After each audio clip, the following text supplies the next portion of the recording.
morning, or depending when you're watching this, good afternoon, good evening, or good night. My name's Ross, and as always told, out of Voice of Radio. So today, it's time we took a look at a new Golisopod. It's gone and been revealed today. It's been translated by the lovely Antoine Boulet, one of our very, very favourites here. And I like Golisopod because it generally has really interesting cards. We've not had many Golisopod. We've had the GX and, only really two different non-GXs, but both of them have been kind of interesting. So let's take a look at the new one, shall we? Now, it is a grass one. We could have grass, we could have water, we have grass. That's fine. It means you get healing with stuff like Life Forest Prism Star. But more importantly, it means you can search it out with Netball, which gets your basic Pokemon or grass energy, only basic grass Pokemon. Or you can use your Turf Field Stadium, which lets you search out an evolved grass Pokemon, which is actually a really good stadium, which is going to be pretty big for all grass decks moving forward. Now, in terms of HP, we've got 130 HP, which is what we expect. It's quite nice. It's better than 120. There's a bunch of Pokemon that hit 120. And we've got a retreat cost of 2 here, which is low enough that we can actually use Air Balloon to get free retreat, which is kind of a big deal because the last Golisopod we had a retreat cost of 4. Having said that, it also had no retreat cost if it had at least 2 energy attached to it, so maybe I'm being a little bit mean. The weakness to fire we're not a fan of. Welder decks are still everywhere, which means fire decks are looking really, really good. It's fair to say that this is not the best weakness that you could have. In terms of hitting for weakness, not really very much. You're hitting Stonejourner for weakness, so, yay. But it's not a terribly relevant weakness, especially now that grass Pokemon tend to be weak to lightning rather than grass. It's, yeah. So we're not necessarily loving this, but never mind, ladies and gentlemen, because we've got an attack here that we are loving, and we will forgive anything else. For 2 colourless energy, according to Antoine, you do 30 damage base, plus 50 more for each Pokemon GX and Pokemon V that your opponent has in play. Now that is very, very nice. And this should remind pretty much everyone, pretty much instantly, of Mega Lopunny and Jigglypuff, which is a card we've been using for this kind of attack for a while now. For 3 colourless energy, you do 60 damage base, and 60 more for each of your opponent's EX and GX. And yes, I know that Mega Lopunny has bigger numbers. 60 base, 60 for each, rather than 30 base, 50 for each. So if your opponent's got 3 GXs out, Mega Lopunny and Jigglypuff will hit 240, whereas Golisopod will hit 180. I get all of that, but there are multiple reasons why we love this. Reason number 1, it's a single prize Pokemon, whereas Mega Lopunny and Jigglypuff gives up 3 prizes, which is kind of ridiculous. Not to mention the fact that you've got more than half the health. So I would rather give up 1 prize for 130 damage than 3 prizes for 240. That's 80 HP per prize. So that's working out quite nicely. Secondly, the energy here just works so much better.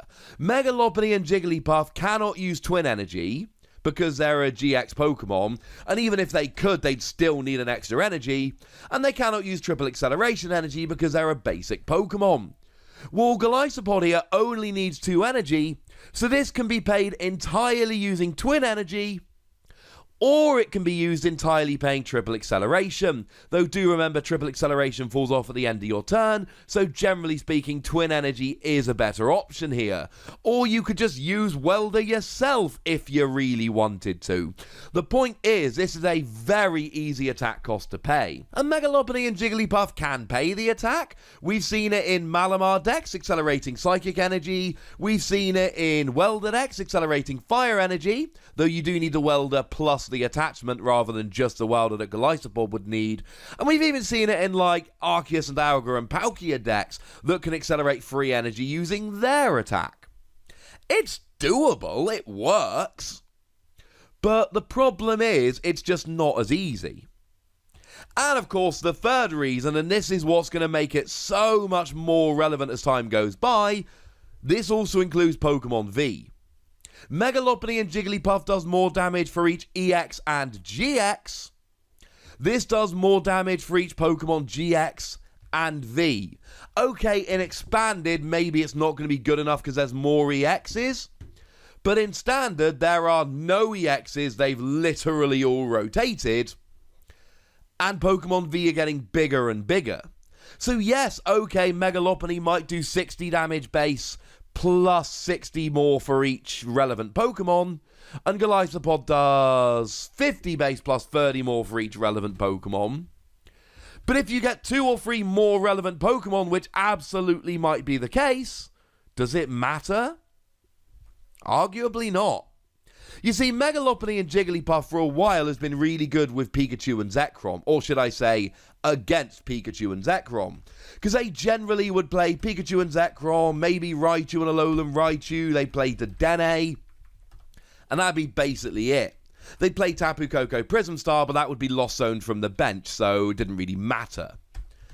Nowadays, they can play Tapu Koko V, and if they need to, they can focus on Tapu Koko V to avoid this. Yeah, it's not going to work against Golisopod. And if they've got 4 GXs or Vs out, then you're hitting 230, and that will get a one-hit KO on Tapu Koko V. If you're willing to add a Vitality Band, you will then also get a one-hit KO on a Pikachu and Zekrom. The thing is, because you're a single prize Pokemon, and you're attacking for a single energy attachment, you don't need to be one-hit KOing 3 prize Pokemon. Against a Zacian V, you need them to have 4 EXs or GXs on the field. Okay. Now, one thing we do need to remember here, and it's something we often forget because it's new, they do have a resistance to grass, which kinda sucks. So they will either need 5 Pokemon GX or V, or you'll need a Vitality Band, and then something like a Galarian Zigzagoon to do the last 10 damage. Yes, it sucks, and I'm sorry about that. Otherwise, you'd get a KO with 4 GXs and Vs, and bearing in mind that deck is largely Zacian and ADP, and it's far easier to avoid playing a 5th than to avoid playing a 4th. So I'm not loving that Zacian has resistance to you, but make no mistake about it, there is a lot to like about this attack. It is going to do very well against a lot of decks. But if you're not against a GX or V heavy deck, what else do you have? Smash Turn. 70 damage, switch it to the bench. And I'm just sad it's a grass double colourless, because now you need that second attachment. To be fair, you could play it in a Rillaboom deck. I don't think you should. I think playing it in a Rillaboom deck would be silly, but you could. Well, it's not silly per se, but you're playing a Stage 1 and a Stage 2 together. That's getting a bit awkward. Otherwise, I mean, look, Twin Energy's working. So there's nothing to stop you going Twin Energy and then attaching another energy and using the hit and run. And we've got good hit and run options at the moment, least of which is Lily's Pokédoll. It's literally a Pokemon that doesn't give up a prize. And hit and run decks are way better when you've got Lily's Pokédoll. So we've got some decent options here, but honestly, I don't think it's a phenomenal hit and run Pokemon. I love the 70 damage, but I don't like that extra energy. That extra energy has got to come from somewhere. Twin Energy and then another. Maybe it's Rillaboom, but I still don't think this Stage 1 hit and run is going to work in a Rillaboom deck brilliantly. Maybe it's just manual attachment and using stuff like Lily's Pokédoll to buy time, but that's what puts me off. But I could see this being huge in a lot of decks for the first attack. Because it's 2 colourless energy, so any energy acceleration or twin energy will do, and because it punishes heavy GX and V decks, either they're going to be playing fewer Pokemon than they want to try and stop you, or you're going to be hitting big damage for a single energy attachment on a stage 1 single prize Pokemon, I cannot be the only one that thinks that looks good. You might be forcing Reshiram and Charizard decks to attack with their 1 Turtonator or 1 Victini Prism Star, because that's generally all they play.